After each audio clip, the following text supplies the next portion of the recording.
Le livre que je vous propose aujourd'hui est un livre de La Boétie qui s'appelle Discours de la servitude volontaire. Il a été publié chez Flammarion. C'est un un livre tout petit, enfin assez petit, qui fait 40 pages dans ce format. Mais un discours n'a pas besoin d'être long. Juste pour mémoire, pour le situer, à La Boétie, il est né en 1530, il est mort en 1563, 33 ans. Il y a des âges comme ça qui sont fatigués pour certains. Il était, dit-on, le grand ami de Montaigne, même si Montaigne n'en fait pas beaucoup d'état dans ses écrits. Alors pourquoi j'ai voulu vous présenter ce livre, si vous ne l'aviez pas lu? Parce qu'il me paraît extrêmement contemporain, en fait. Que ce qui est dit là est dit pour le passé et est dit pour l'avenir, si on se situe dans l'époque de la Boétie. Mais il est dit aussi pour nous dans notre situation présente, et c'est pour ça que je voudrais vous le faire découvrir. Je vais commencer par un extrait, si vous le voulez bien, que vous êtes obligé de vouloir, sinon vous n'avez pas le choix. Au début de ce livre. Alors oui, vous me dites, mais non, c'est pas le début. Ben si, c'est le début, parce que tout le reste, c'est les commentaires. Et voilà cet extrait. C'est un extrême malheur d'être sujet à un maître duquel on ne se peut jamais assurer qu'il soit bon, puisqu'il est toujours en sa puissance d'être mauvais quand il voudra. Je vais le répéter parce que c'est du vieux français. Alors évidemment, les tournures de phrases ne sont pas les mêmes que notre français contemporain, si tant est que notre français contemporain comporte encore quelques tournures de phrases. C'est un extrême malheur d'être sujet à un maître duquel on ne se peut jamais assurer qu'il soit bon, puisqu'il est toujours en sa puissance d'être mauvais quand il voudra. Autrement dit, notre ami La Boétie nous dit un despote, un tyran, un gouvernant a la possibilité d'être aimable, mais aussi la possibilité de propager le malheur. Autrement dit, il a tellement de pouvoir qu'il est capable aussi bien de répandre le bonheur que de répandre le malheur. Pour tout vous dire, je n'ai pas vu beaucoup de tyrans, de despotes, quelle que soit la forme du despotisme, un despotisme républicain, despotisme impérial, etc., despotisme militaire, peu importe la forme. Je disais donc que je ne connais pas dans l'histoire peu de despotes qui auraient répandu le bonheur autour d'eux. Si par contre vous aviez un épisode historique à me donner, ça m'aiderait bien. Alors, quelles sont les questions posées par ce livre? Eh bien, il y en a quelques-unes que je vais essayer de formuler de cette façon-là. La première, c'est comment se fait-il qu'il y ait tant d'hommes qui endurent un tyran? Et en fait, ce que dit... Enfin, la réponse n'est pas tout à fait celle-là, mais La Boétie dit si tant d'hommes se soumettent à des tyrans, c'est que ces hommes lui donnent de la puissance. Et que donc, en fait, le despote ne tire sa puissance que des gens qui le servent, et de la multitude qui le sert. Et puis il dit aussi qu'il y a deux grands pouvoirs, dans le fond, qui sont complémentaires dans le despotisme, dans la tyrannie. Le premier pouvoir, c'est le pouvoir du tyran de dominer, et donc d'asservir. Et le deuxième pouvoir, c'est le pouvoir du peuple d'endurer. Je voudrais juste que nous prenions la situation contemporaine, et je trouve que les peuples, alors pour ceux que je connais un petit peu, que les peuples dans l'Europe occidentale par exemple, et l'Europe du Sud en particulier, ont une grande capacité d'endurance. Et donc les despotes comptent sur cette capacité d'endurance pour affermir leur pouvoir et leur puissance. Il semblerait donc, si vous voulez, que et c'est une question que La Boétie pose, il semblerait donc que les hommes, finalement, préfèrent souffrir que de s'opposer à la tyrannie.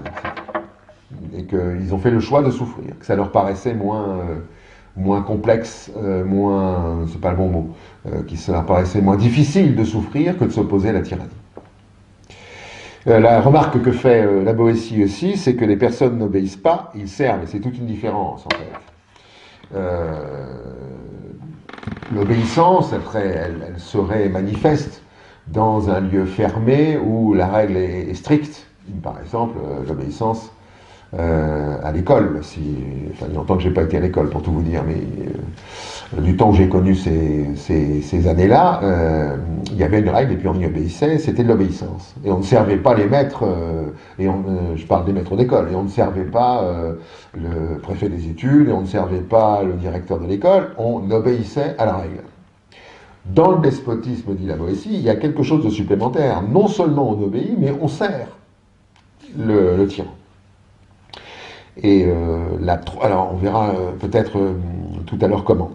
Et donc il y a un étonnement, la Boétie, c'est qu'il se dit, mais comment se fait-il que des multitudes, des millions de gens souffrent d'un seul? Comment cela est possible? Alors, il se pose la question, est-ce que c'est de la peur générale, collective, ou un assemblage de peurs individuelles qui devient une peur collective? S'agit-il de couardise, dit-il? S'agit-il de lâcheté? Et il rappelle dans l'histoire le courage qu'ont eu Miltiade, Léonidas,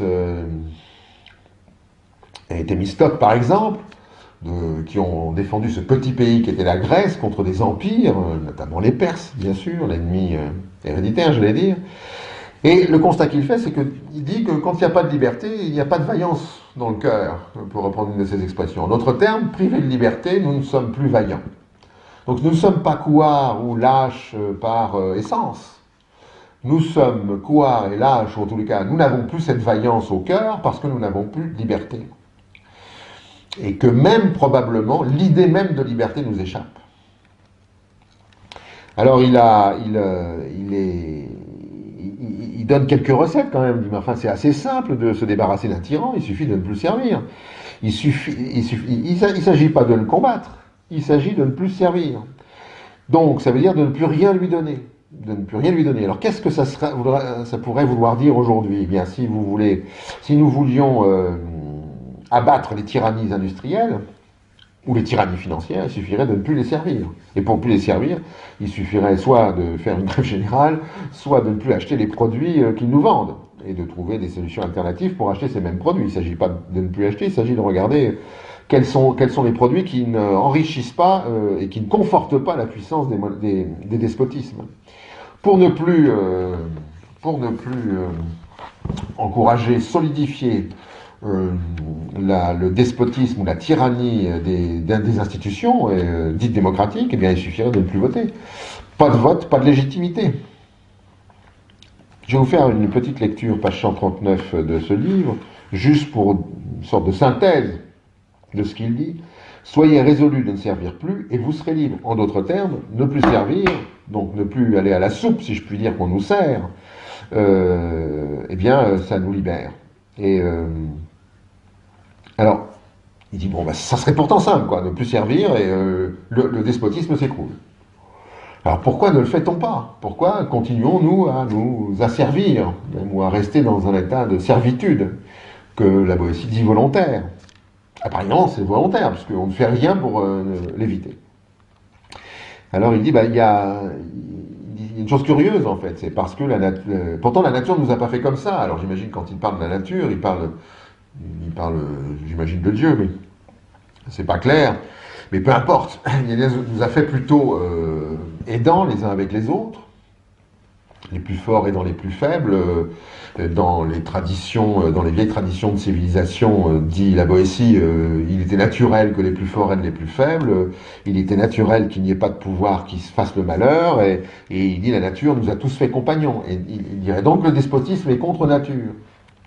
Et donc il va essayer de répondre à cette question. Pourquoi nous nous libérons pas de l'asservissement? Pourquoi notre servitude est volontaire? Et pourquoi, alors que la servitude est contre nature?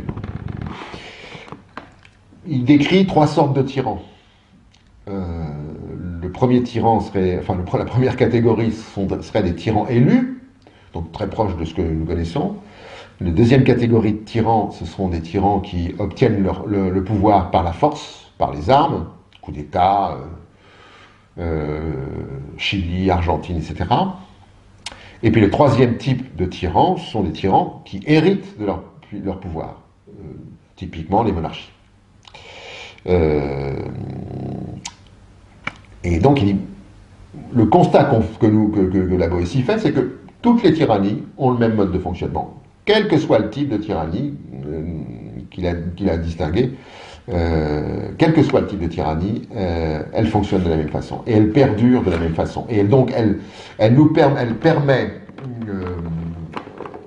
permet aux asservis, aux soumis, elle permet d'accepter leur servitude et même elle obtient la servitude volontaire. Alors comment font ces despotismes, quelle que soit donc leur catégorie, pour faire ça? Il y voit trois choses. La première chose, c'est que les hommes naissent serviles, puisqu'il n'y a pas d'autre aujourd'hui, il n'y a pas de... j'en connais pas, peut-être au Chiapas peut-être, il n'y a pas d'organisation sociale où il n'y a pas d'un côté un pouvoir fort et de l'autre côté des gens serviles, une multitude servile. Et donc, quand nous naissons, vous, moi et tous ceux qui vont arriver, tous ceux qui sont passés, sont nés dans une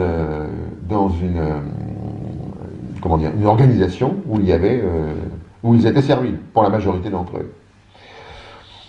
Et donc l'État, alors bien sûr, l'éducation pour nous apporter de la raison, de la culture, du questionnement sur ça, etc. Donc dans ce cas-là, il faut faire attention à ce que l'éducation n'apporte pas ces questions-là, ça serait quand même terrible pour le despotisme. Il faudra donc éviter d'y enseigner trop d'histoire, parce que ça nous rendrait cultivés sur notre passé, et ça nous enseignerait sur notre passé. Il ne faudrait pas enseigner trop de sciences, enfin pas de sciences, mais d'art rhétorique par exemple, ou d'art de la pensée, évidemment, parce que ça pourrait nous poser, on pourrait finalement définir notre condition comme étant une condition de servitude volontaire, et une fois qu'on l'aurait définie, on pourrait l'interroger. Donc il faudrait éviter ça. Et puis il y a une deuxième chose qu'il faut faire pour que nous continuions à penser que la seule condition possible est notre condition de servilité. Il faut que l'on encourage les coutumes et montrer que cette servilité vient de coutumes, de traditions. Et effectivement, si vous retrouvez dans la Perse, dans l'Égypte et dans la Chine, l'ensemble des grandes traditions nous indiquent que nous sommes serviles et qu'il y a des despotes et qu'il y a des serfs et que ceci fait partie de la loi des choses. Et qu'il n'y a pas de raison de se poser d'autre question que ça. Et d'ailleurs, s'il y en avait une, elle serait vite éteinte parce qu'on irait à l'encontre de la coutume, à l'encontre de la tradition. Les plus récentes traditions, dans le fond, chez nous, elles datent de 1789, hein, et puis on nous a, comment dire, convaincus que le fait de mettre un bulletin dans l'urne tous les 5 ans était la liberté absolue, que le fait d'élire ses maîtres était la panacée totale de la liberté, n'est-ce pas? Donc, et nous y sommes faits. Alors, regardez, si jamais vous dites ce que je vais dire maintenant, que le vote consiste à lire ses maîtres, on va me dire que je suis antidémocratique, que je suis, enfin je ne sais pas, je n'ai pas les mots en tête dont on pourrait me traiter. Je préférerais d'ailleurs qu'on traite mon propos plutôt que me traiter moi, mais c'est pas souvent ça qui arrive. Et donc c'est tellement ancré chez nous que, par exemple, le fait de dire je n'irai pas voter parce que je ne veux pas légitimer un pouvoir avec lequel je ne suis pas d'accord, il ne s'agit pas du candidat, il s'agit du pouvoir, de l'institution même, de la tyrannie molle, mais tyrannie tout de même dans laquelle nous sommes, eh bien, je me ferais traiter, probablement, je ne ferai pas mon devoir de citoyen, on devrait me primer mes droits de citoyen. Quel droit d'ailleurs, je me pose la question. Peut-être la carte d'identité est un droit, c'est-à-dire avoir une identité, c'est intéressant. Et puis on me dirait que c'est l'incivilité, enfin bref, tout ce qu'on entend, il faut faire son devoir, etc. Bien. Donc la coutume est tellement à ce point forte, si vous voulez, qu'il faut l'enrichir, il faut qu'elle se répande, il faut la maintenir pour que nous pensions que la servitude volontaire dans laquelle nous sommes est une des conditions de notre liberté. Troisième condition dans laquelle la Boétie décrit pour que les tyrannies durent et perdurent, c'est l'abêtissement. Alors j'en ai un petit peu parlé en disant si on pouvait ne pas être trop enseigné et trop éduqué, c'est bien, parce que dans ce cas, ça permet aux tyrannies de perdurer, parce qu'elles ne peuvent pas être mises en question, la multitude non éduquée pensant que leur servitude est naturelle. Et donc, mais il faut maintenir cet abêtissement. Alors, au temps des Romains, de l'Empire, on avait trouvé tous les jeux. Rappelez-vous de Néron, qui, quand il est mort, le peuple a pleuré parce qu'il n'y avait plus de jeu, il n'y avait plus de. Voilà, on ne pouvait plus se distraire. Donc, pour abêtir le peuple, il faut de la distraction, dit la Boétie. Et les distractions, aujourd'hui, ce n'est pas ce qui manque. Même l'information devient une distraction, il faut qu'elle soit traitée comme telle, alors avec des moments de gravité et des moments de légèreté, ce qui fait une sorte de comédie dramatique, mais c'est de la distraction, il faut que les émissions sérieuses soient moins graves et donc plus légères, parce qu'il faut que ça distrait, et la distraction est la seule, et les communicants conseillent à ceux qui communiquent, confère le mot communication qui est en ligne peut-être ou pas encore, mais qui le sera bientôt, il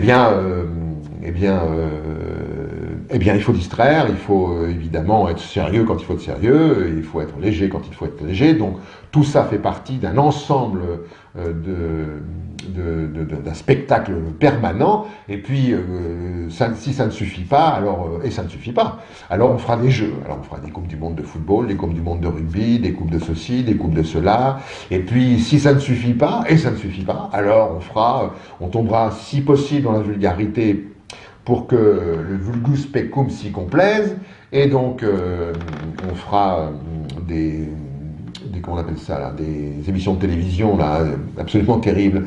Bon bref, télé-réalité, ces choses-là, on étalera les sentiments, les émotions et le sexe comme une distraction tout à fait intéressante et tout à fait enrichissante. En d'autres termes, mais il y a d'autres moyens, et d'autres moyens sont entrepris, sont utilisés. Hein. Alors évidemment, les moyens techniques sont tellement énormes aujourd'hui que la servitude n'est pas près de cesser. Mais il y a d'autres moyens. Il suffit par exemple de faire croire à un peuple qu'il contribue à son destin en lui donnant en pâture des sujets fondamentaux. Par exemple, faut-il passer la limitation de vitesse sur les autoroutes de 130 à 125? Faut-il interdire les cigarettes je sais pas où, ou les e-cigarettes je sais pas où? Voilà, enfin bref. On nous donne des os à ronger, quand les chiens ont des os, les chiens sont tranquilles, et ça fait débat partout, et ça donne l'impression que nous participons, nous contribuons sur des sujets fondamentaux à la conduite de notre destin. Et vous remarquerez donc que nous continuons à servir avec bon an mal an d'ailleurs. On n'est pas content de la façon dont on sert, mais on sert.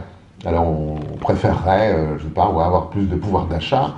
Alors évidemment, le despotisme consiste à dire, bon très bien, ceux qui résistent trop en auront un peu, ceux qui résistent peu n'en auront pas, et puis le pouvoir d'achat, c'est ce qui occupe le plus.